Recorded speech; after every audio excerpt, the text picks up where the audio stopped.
Still looking very good. We're 3 minutes away from osmosis signal.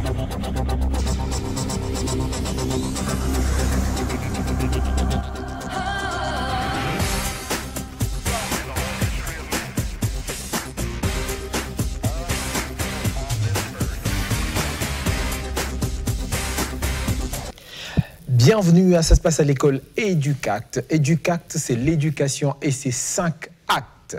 Actualité, activité, acteur, action et actif. C'est le nom de votre magazine d'information, de divertissement et de culture sur le thème de l'éducation. Aujourd'hui, 8 septembre 2024, c'est la journée mondiale de l'alphabétisation. Tout de suite, le sommaire.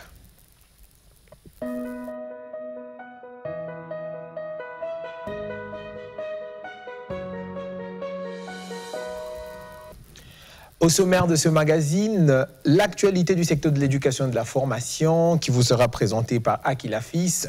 Juste après, nous aurons la rubrique Action du secteur de l'éducation et de la formation où nous parlerons de la Fondation africaine de l'éducation, pour l'éducation plutôt. Et enfin, actif du secteur de l'éducation et de la formation, nous allons découvrir une nouvelle université. Il s'agit de BEM Brazzaville. La thématique que nous développerons tournera autour de l'orientation scolaire et professionnelle. Les questions ont été posées. Que faire après le bac? Dans quelle université aller? Et comment être sûr et certain que le choix fait des études supérieures va rendre un jeune plus compétitif sur la place du marché? Vous savez très bien que le marché de l'emploi est devenu de plus en plus concurrentiel. Mesdames et messieurs, enfin, vous savez, on commence toujours avec une petite dédicace. Martial Congo, qui nous suit toujours depuis Pointe-Noire, et tous les téléspectateurs, c'est le moment d'y aller. Attention, attachez bien vos ceintures, parce que le train de l'éducation va prendre sa trajectoire. C'est parti.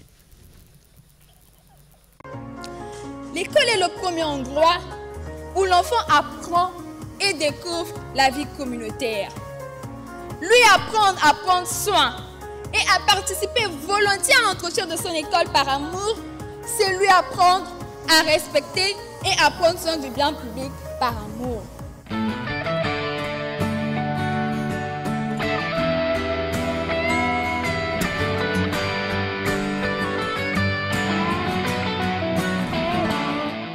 S'il n'y avait pas le feu et l'air, s'il n'y avait pas l'eau et la terre, essentiel et indispensable, alchimie de vie formidable. Mais comment atteindre ce but si nous n'aimons pas cet endroit? 4 éléments en équilibre, fascinant, puissant et terrible, pourtant fragile et plus précieux que la prunelle de nos yeux. Pas d'oxygène pour respirer, pas de grand chêne de champs de blé, pas d'océan, pas de ruisseau, ni poissons ni coraux, pas de chevaux dans les prairies, même pas de fleurs, même pas de fruits, aucune braise ni étincelle, ni flammes aux chandelles. Et comment sauvegarder cette image de l'école si nous ne l'entretenons pas? Ça se passe à l'école. Et voilà, commençons tout de suite avec l'actualité du secteur de l'éducation et de la formation. Notre chroniqueur est déjà là, c'est Akila. Bonjour Akila. Bonjour. Sans doute, tu nous réserves toute une panoplie d'informations sur l'actualité du secteur de l'éducation et de la formation. On va te laisser l'antenne tout à l'heure, mais ça sera juste après ce jingle.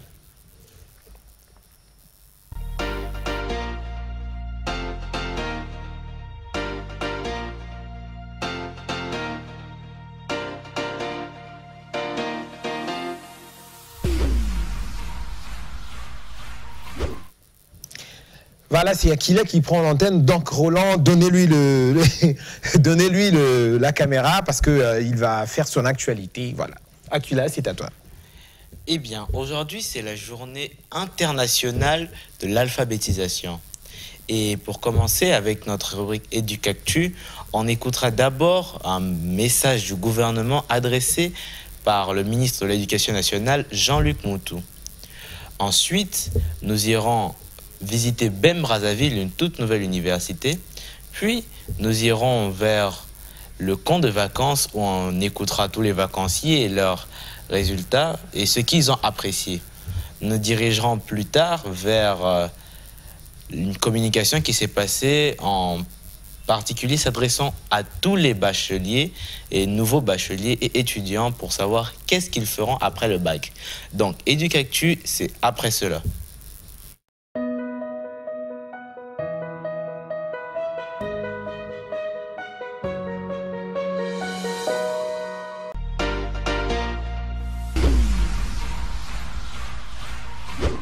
Notre pays célèbre ce dimanche 8 septembre 2024, de concert avec l'UNESCO et la communauté internationale, la 58e édition de la Journée internationale de l'alphabétisation sous le thème, je cite, « Promouvoir l'éducation multilingue, l'alphabétisation pour la compréhension mutuelle et la paix ». Fin de citation. L'alphabétisation, en effet, est le processus par lequel les analphabètes et semi-analphabètes acquièrent des connaissances transversales qui conduisent à l'épanouissement, à l'émancipation, à l'inclusion sociale, à l'emploi et à la citoyenneté active. Progressivement, l'alphabétisation fait du chemin dans notre pays. Déjà, le 24 octobre 1960, la République du Congo adhérait à l'UNESCO comme pays membre. Le 16 septembre 1965, notre pays a adopté en Conseil des ministres, par décret numéro 65/242, la recommandation concernant l'alphabétisation et l'éducation des adultes, issue de la 28e conférence internationale de l'instruction publique, tenue en septembre 1965 à Téhéran, capitale de l'Iran.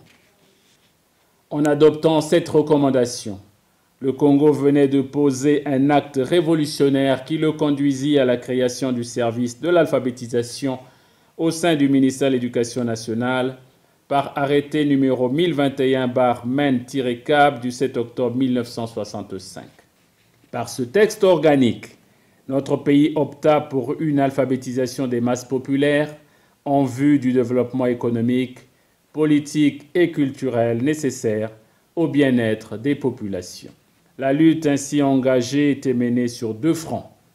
Le premier était une campagne nationale d'alphabétisation qui couvrait progressivement tout le pays par la création des centres d'alphabétisation dans toutes les circonscriptions scolaires, c'est-à-dire, après les heures régulières des cours, les écoles étaient utilisées comme foyers d'alphabétisation.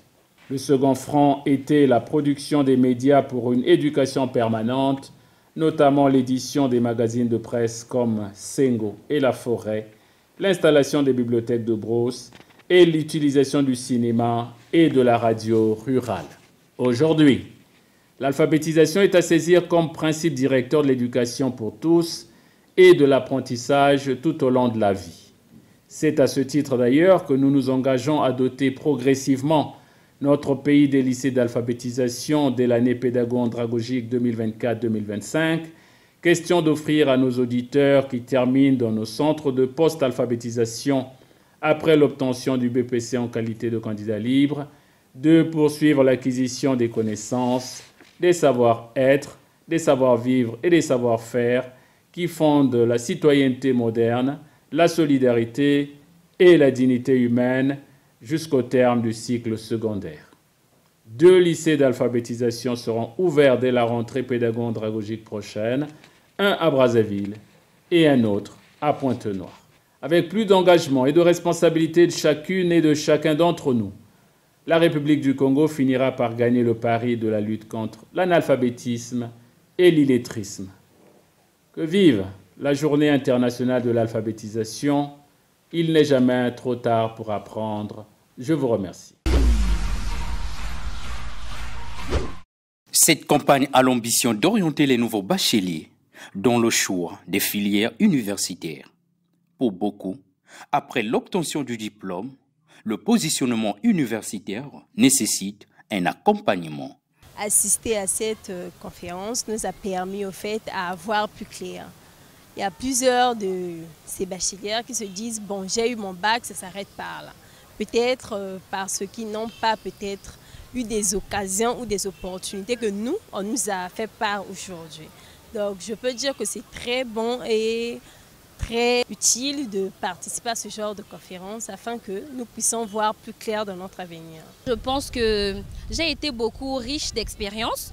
En quelque chose de 3 heures ou de 4 heures, j'ai reçu pas mal d'expériences au niveau de la vie, des gens qui en connaissent et des gens qui ont vécu. Du coup, lorsqu'ils ont parlé de certaines choses, ça nous a directement exploité le cerveau, ce qui va nous permettre à la maison ou par ailleurs dans nos centres de développer certains sujets. Responsables des instituts et acteurs dans le domaine de la formation, tous se sont exprimés. L'objectif est de présenter les différentes offres dans leurs établissements. Des présentations sur fond de conseils.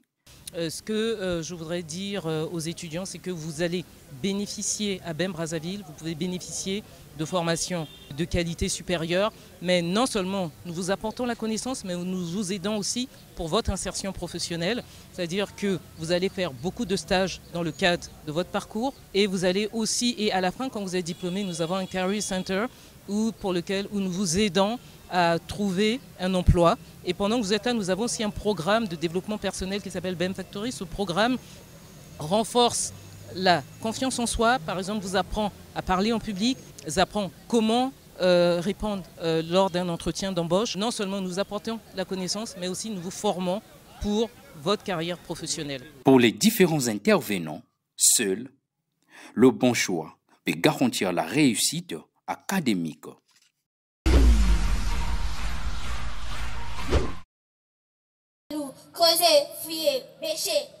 La poésie, le théâtre, le journalisme, le football sont autant de présentations qui marquent la clôture de la 3e édition du camp de vacances organisé. L'initiative de la Fondation Solidarité Universelle vise à occuper les enfants venus pour la plupart des orphelinats et pour d'autres des quartiers reculés de Brazzaville au grand bonheur de tous. Je suis venue faire plein d'activités comme la natation, le football, le basketball.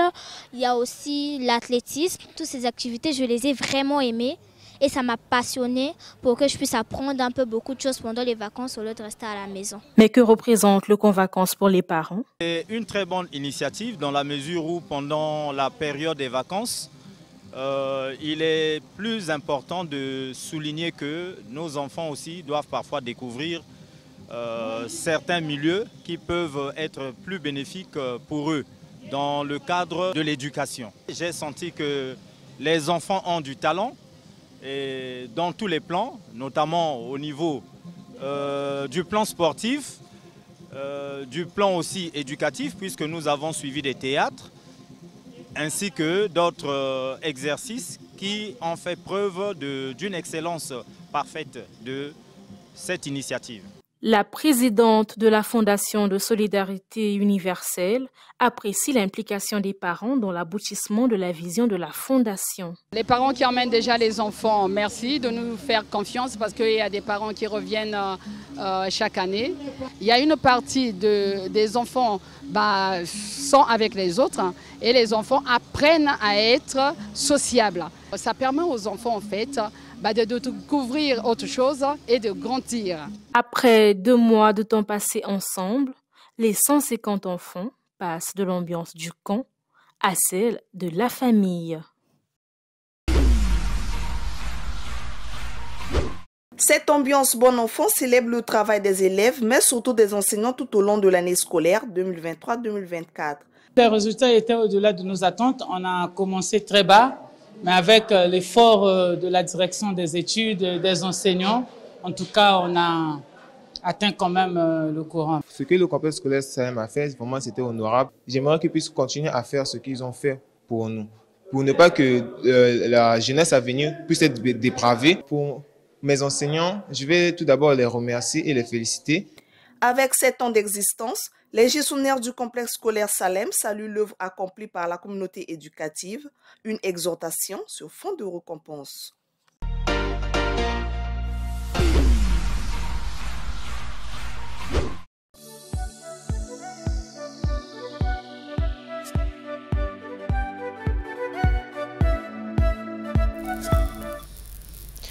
Eh bien, c'était une semaine très chargée en éducation. Mais, comme je vous l'ai déjà dit, c'est la journée mondiale de l'alphabétisation. Mais il y a un aspect de l'alphabétisation dont on ne parle pas souvent. C'est l'alphabétisation numérique. Qu'est-ce que c'est que l'alphabétisation numérique? L'analphabétisation numérique? Eh bien, l'alphabétisation numérique, c'est un terme qu'il ne faut pas confondre avec l'électronisme. C'est quoi l'électronisme? Eh bien, c'est l'incapacité à utiliser un appareil électronique parce qu'on ne connaît pas son fonctionnement et parce qu'on n'en a jamais utilisé de sa vie. Alors que l'analphabétisme numérique, c'est complètement différent. C'est vrai qu'on n'est pas capable d'utiliser cet appareil, mais on connaît son fonctionnement, mais on n'a ni les compétences techniques, ni la volonté de le faire. C'est ce qu'on a remarqué, et comme c'est une journée de l'alphabétisation, il y a plusieurs points qu'il faudrait toucher. Par exemple, mon souhait aurait été que dans les dans les centres de formation, il y ait par exemple des ordinateurs, qu'on donne des cours d'informatique aux professeurs, parce que j'ai remarqué qu'il y a plusieurs professeurs qui ne savent pas se servir d'un ordinateur. J'ai par exemple un ami qui ne sait pas se servir d'un ordinateur, alors que si à l'école on avait des cours d'informatique réguliers, ce genre d'incident ne serait jamais arrivé. Donc mon souhait aurait été que l'informatique, comme domaine d'alphabétisation numérique, soit rajouté le plus souvent au programme scolaire. Et voilà, chers téléspectateurs, c'était là l'actualité. Merci beaucoup pour cette page éditoriale qui a terminé l'actualité du secteur de l'éducation et de la formation. Nous passons tout de suite là à l'action du secteur de l'éducation et de la formation. Ça sera juste après ce jingle.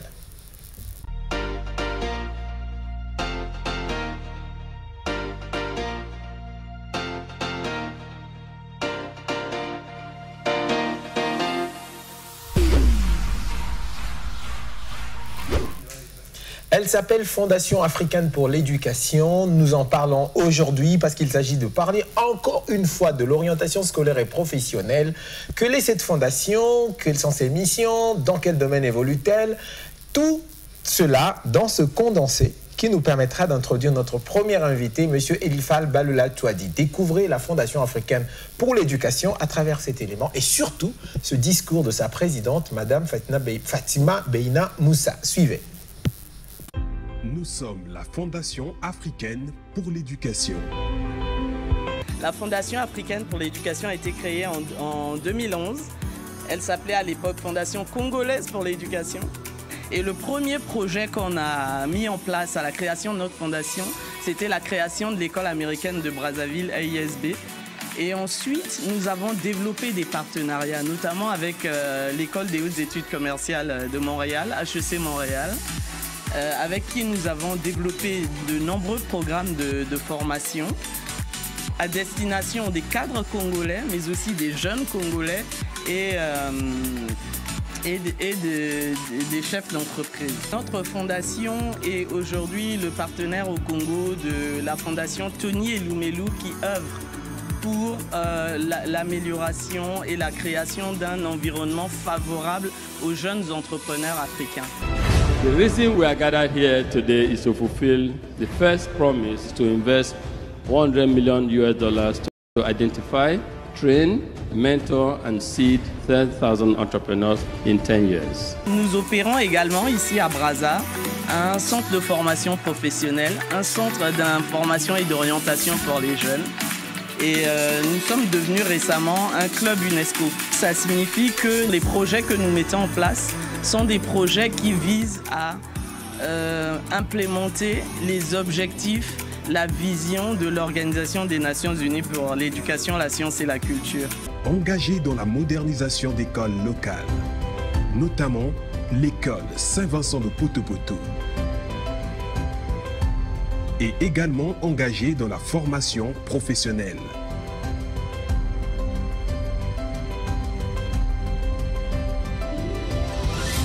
Venez découvrir notre centre de formation professionnelle où vous pourrez vous former en anglais et sur d'autres sujets. Et notre centre d'information et d'orientation pour les jeunes. Nous, parents d'élèves, exprimons toute notre gratitude à l'endroit de la présidente de la Fondation africaine pour l'éducation Vive la Fondation africaine pour l'éducation. Vive le complexe scolaire Père François Liberman. Et plein succès à nos enfants. Je vous remercie.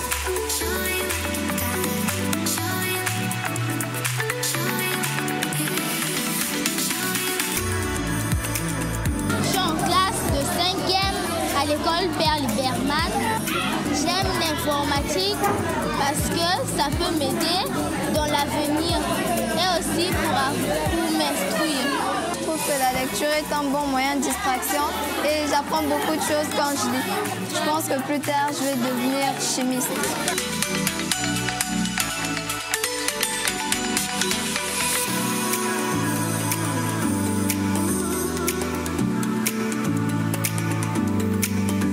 La Fondation africaine pour l'éducation. L'excellence au cœur du développement.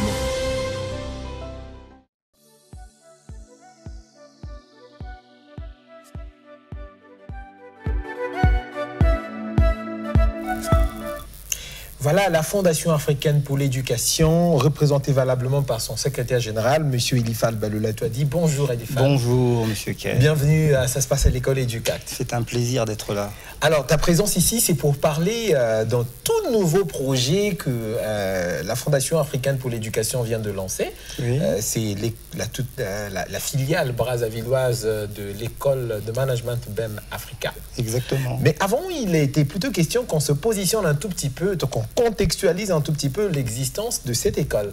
D'abord, la Fondation se lance un peu plus dans tout ce qui est activité de l'orientation scolaire et professionnelle. Pourquoi ce projet vous tient-il vraiment à cœur? Disons que nous, en fait, la Fondation, on l'a créée pour améliorer l'offre éducative. Quand on améliore l'offre éducative, on pense à 3 piliers majeurs. Améliorer le savoir-faire, donc le savoir-être, développer le savoir-être, et l'autre pilier qui est souvent oublié, qui est le savoir-devenir, qui, en fait, sous-tend l'orientation, l'information. Quand les enfants sont exposés à un programme d'information, d'orientation du collège au lycée, ils arrivent à peu près savoir où aller et quelle filière, vers quel métier aller et quelle université, du moins vers quelle université aller. On ne peut pas attendre le dernier moment pour le savoir. C'est un long processus, comme tout le reste d'ailleurs. Il faut qu'on insiste un peu plus sur le savoir-devenir. Et la Fondation africaine pour l'éducation met un accent particulier à aider les élèves à savoir s'orienter dans ce flot d'informations qu'on représente tout leur parcours en fait. Puis on est exposé à l'information, il faut arriver à identifier la bonne information, à travers cette information, se l'approprier et voir ce qui nous correspond le mieux pour pouvoir définir vers quoi s'orienter. D'accord. Donc, il y a déjà cette action en termes d'orientation, mais mis à part l'orientation que vous faites, il y a aussi des activités de formation. On l'a vu, un partenariat avec une prestigieuse université à Montréal, un centre de formation ici sur place, et vous vous orientez un peu plus vers des formations de qualité, de formation internationale, mais importées au Congo. Mais en fait, on a créé la Fondation pour ça. Pour emmener de l'offre éducative de qualité. Vous avez commencé avec l'American International School of Brazzaville. Et oui, et en parallèle, pour vous expliquer un peu l'histoire de la venue de BEM Brazza, c'est pas un hasard. En 2011, la Fondation reçoit HEC Montréal pour une étude de faisabilité parce qu'on avait pour ambition d'emmener notre gouvernement à faire créer une école de management de dimension sous-régionale. Donc, on a interagi avec HEC et au sortir de leur analyse, ils ont préféré aller sur ce qu'on appelle la formation exécutive et formation continue, alors que l'enjeu était sur le post-bac. Donc on a travaillé pendant 13 ans avec HEC Montréal, on a délocalisé des formations post-bac, formation continue, on a mis en place des plans d'accompagnement pour les enfants qui allaient étudier au Canada. Et notre chance, c'est que HEC Montréal devient en même temps partenaire de BEM Éducation. À ce moment-là, HEC se souvient que dès le départ, nous posions la problématique de la nécessité d'avoir une école de qualité sur le post-bac au Congo. Et à ce moment-là, la rencontre se fait entre BEM Éducation et la Fondation. Et ce qui a donné naissance à BEM Brazzaville. Mais pour la petite histoire, c'est quand même intéressant de savoir que au départ, BEM Éducation voulait aller ailleurs. Okay. Il a fallu qu'on les travaille. Batailler dur pour les ramener au Congo. On dit non, l'enjeu est au Congo, il faut qu'on soit au Congo, parce que quand on est au Congo, on peut interagir avec le marché d'en face, où il y a 20 millions d'habitants. On s'est battu pour emmener BEM Éducation au Congo, et c'est mieux que la première bataille. Il y en a d'autres à livrer. D'autres aspects. Nous allons continuer sur cette même lancée en parlant maintenant de BEM, qui est une école prestigieuse. J'ai pris tout le temps de faire des recherches sur cette école. D'abord, sur le plan international, BEM Dakar, BEM... déjà, l'école elle-même s'appelle Bordeaux École de Management. C'est le nom de départ, devenu aujourd'hui Cage Business School, avec des filiales en Afrique. Voilà. Donc, nous allons découvrir tout ça avec beaucoup de détails. Déjà, la question de savoir que faire après le bac, votre réponse est chercher des conseils. La première des choses serait justement, dans un monde idéal, commencer avant, se poser des questions pour qu'au moment du bac, on choisit entre plusieurs options. Mais on en reviendra. Ça fera l'objet d'autres émissions, d'un travail de longue haleine. Et j'espère que vous continuerez à suivre cette émission qui est la clé de voûte du changement qu'on veut opérer sur l'orientation, l'information et l'éducation au Congo. Exactement. Nous allons maintenant justement parler de cette nouvelle école qui arrive, parce que la deuxième question que moi je pose, c'est dans quelle université aller, et tout de suite vous dites BEM. Est-ce que ce choix est judicieux? C'est notre troisième rubrique, et les Fall tu restes, parce qu'après nous allons recevoir ton collègue Grace Emmanuel qui va monter tout à l'heure. On va suivre, on va recevoir notre collègue, votre collègue justement, ce sera après ceci.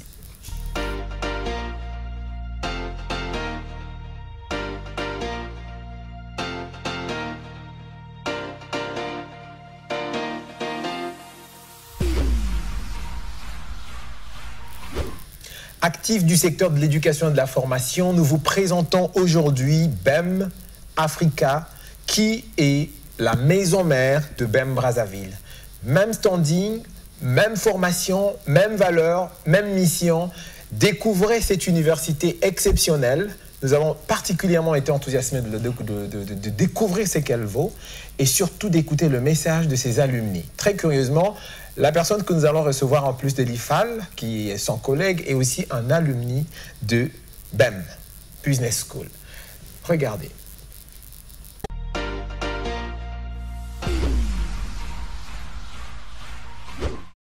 Cette école, vous le savez, elle est née en 2008.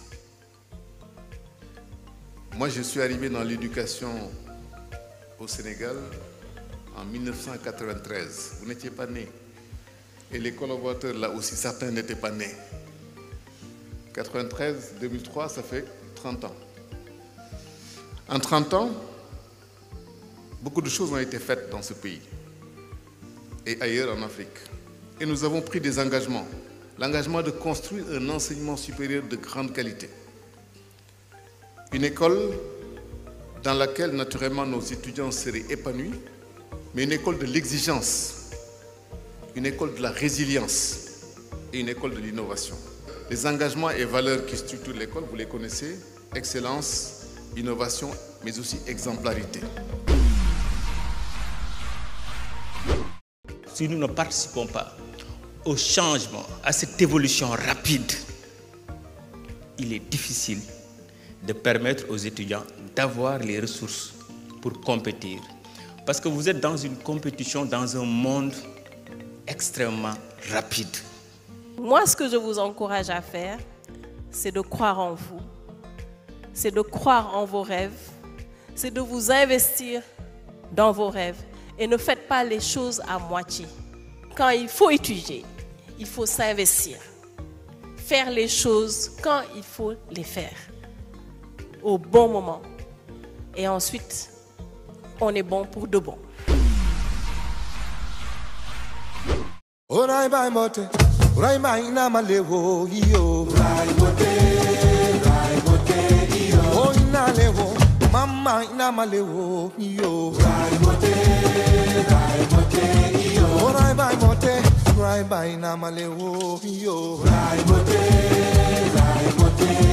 Man no plan, I'm no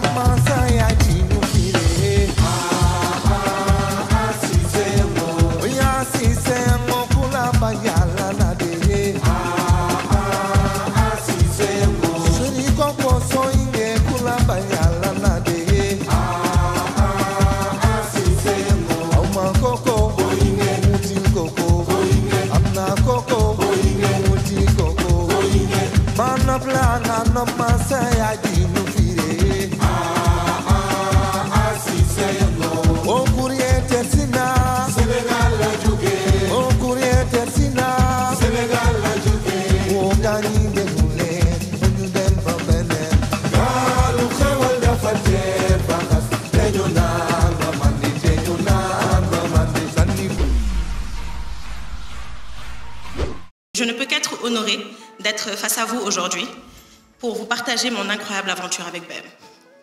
Je le dis souvent et je ne cesserai de le répéter, BEM a été la meilleure décision de ma vie. Après l'obtention de mon baccalauréat, j'ai fait face à l'angoisse du choix de l'université. Un choix qui allait tracer ma carrière professionnelle, déterminer ma plus-value sur le marché de l'emploi. Aujourd'hui, avoir été étudiante à BEM Dakar m'a ouvert des portes qui ont longtemps été fermées à mes pairs. J'ai été accueillie avec une présomption d'excellence et de savoir-faire que seuls nous, étudiants de BEM, possédons. La qualité de l'enseignement, la diversité, la culture du développement et le prestige de notre école forment les marches vers notre succès. Mais ce qui distingue véritablement BEM Dakar, c'est son engagement envers l'excellence et son impact sur la communauté. Chaque diplômé de BEM Dakar est non seulement équipé de compétences nécessaires pour réussir dans le monde des affaires, mais il est également animé par des valeurs d'intégrité, de responsabilité sociale et de leadership éthique. Le Bachelor Kedge a été un programme très enrichissant, du fait de ses échanges et de ses insertions dans le milieu professionnel. J'ai pu accumuler à la fin de mon expérience une année d'expérience professionnelle et un séjour linguistique au Ghana. Ce dernier m'a inséré dans un environnement full English qui m'a permis par la suite de travailler chez Samsung qui a pour langue de travail l'anglais. Je suis également arrivée outillée dans la gestion de campagnes marketing dans 7 pays de l'Afrique de l'Ouest, mais également dans la conceptualisation d'idées créatives pour mettre les produits de la marque au devant de la scène. Ce voyage m'a non seulement permis d'être plus autonome, mais il m'a aussi appris l'ouverture d'esprit et la rigueur. Si je peux vous donner un modeste conseil, chers étudiants, restez focus sur vos objectifs. Votre motivation première réside dans la projection que vous avez de vous-même et de votre vie. Ne les perdez pas de vue. Ensuite, je vous dirais de cultiver votre curiosité. À BEM, il faut être dans toutes les sauces, de façon positive bien sûr. Cette curiosité sera votre atout principal dans le monde du travail parce qu'elle vous offrira une compréhension complète de votre domaine et du business dans lequel vous serez. Pour finir, ne laissez jamais votre flamme s'éteindre. Aujourd'hui, chacun d'entre vous est une flamme qui brille de 1000 feux. Vous avez des aspirations, des souhaits, des idées et une voix que vous devez faire entendre. Ne soyez pas de ceux qui exécutent sans réfléchir. Ce n'est pas BEM. Soyez plutôt de ceux à qui on donne la parole systématiquement parce qu'on sait que vous êtes pertinent. Ceux qui donnent les idées et les directives, ceux qui ont le génie créatif. Soyez de ceux qui changent le monde et qui perpétuent la réputation déjà infaillible de BEM Dakar. Ensemble, en tant que communauté étudiante, enseignante et administrative, nous continuerons à repousser les frontières de la connaissance, à inspirer l'innovation et à façonner un avenir meilleur pour nous-mêmes et pour les générations futures.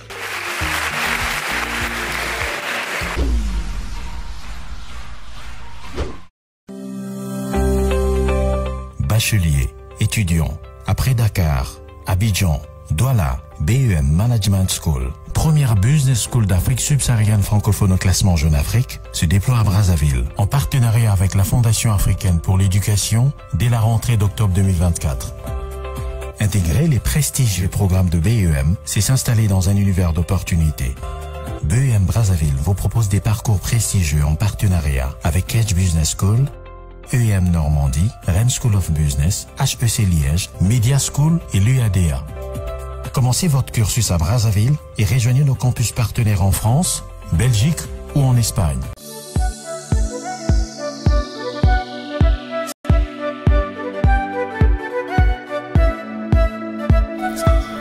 Retour sur ce plateau avec un nouvel invité actif du secteur de l'éducation, c'est Grace Emmanuel Ngwa, c'est cela. Je n'ai pas écorché le nom hein, parce que j'avais beaucoup d'hésitation là-dessus. Grace Emmanuel Ngwa, tu es le responsable du développement commercial de BEM, c'est-à-dire que tu es le vendeur de BEM, en quelque sorte. Exactement. Tout de suite là, en regardant le parcours, il s'avère que toi-même tu as fait BEM Dakar. Exactement. Donc quand tu vois ces images-là, ça te rappelle des souvenirs? Oui, ça me rappelle de très beaux souvenirs même. Ok.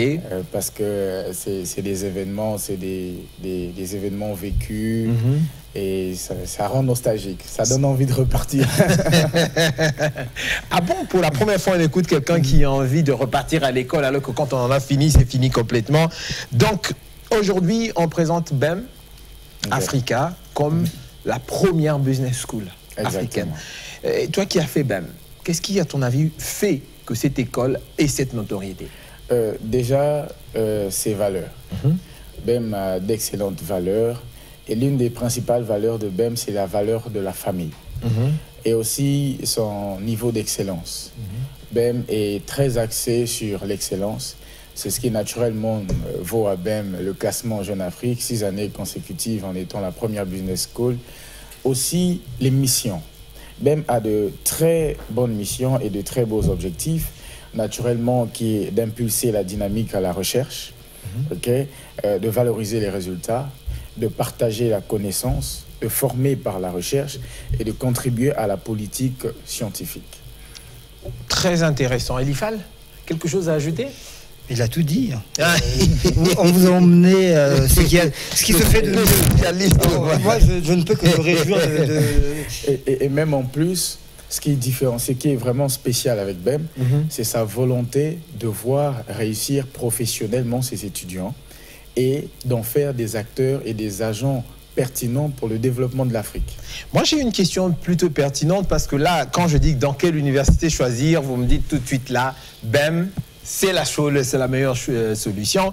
Mais je veux savoir, au fait, vous savez, aujourd'hui, en termes de développement, on a vu BEM Dakar avec plusieurs activités qui permettent notamment de développer des soft skills, des différentes compétences de vie. Juste savoir, les atouts de BEM que vous avez cités, dans quelle mesure ça va contribuer à rendre les diplômés compétitifs sur la place du marché? C'est très compliqué, le marché de l'emploi est vraiment saturé et si vous voulez vous en sortir, il faut absolument avoir quelque chose en plus. Exactement. On aime bien l'appeler la deuxième partie du CV. Comment tout ça fait partie de l'offre de formation de BEM? Déjà, le premier atout de BEM, c'est la qualité de sa formation. BEM est axé sur la spécialisation, mais dans la polyvalence. Moi, par exemple, dans la polyvalence. Oui, moi, par exemple, ma spécialisation, c'est la finance. Mais je suis en charge du commercial. Pourquoi? Parce que ma formation est polyvalente. Donc, ça, c'est le premier atout. Donc, sur le monde du marché, aujourd'hui, le marché du travail, aujourd'hui, on ne cherche plus que des gens qui sont monotones, capables d'exécuter une seule tâche. Aujourd'hui, c'est beaucoup plus des gens qui qui sont pluritâches, qui font plusieurs choses, qui sont capables de gérer plusieurs choses en même temps. Et donc, la qualité de cette formation est déjà un atout majeur. Et ensuite, nous avons la vie de famille qu'offre BEM. Parce que BEM ne se limite pas à être une simple école, mais ça devient comme une famille. Et une famille qui prend en charge les membres de sa famille. Donc, BEM accompagne ses étudiants dans l'insertion professionnelle. Et ensuite, nous avons aussi ce qui se fait pendant la formation.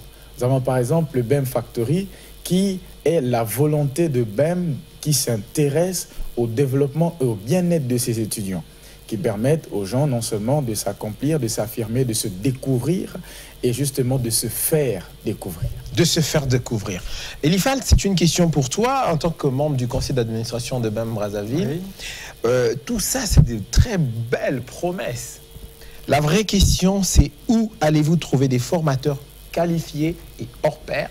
Et surtout, pour toutes les activités connexes, comment vous allez avoir, qu'est-ce qui nous rassure en termes de collaborateurs?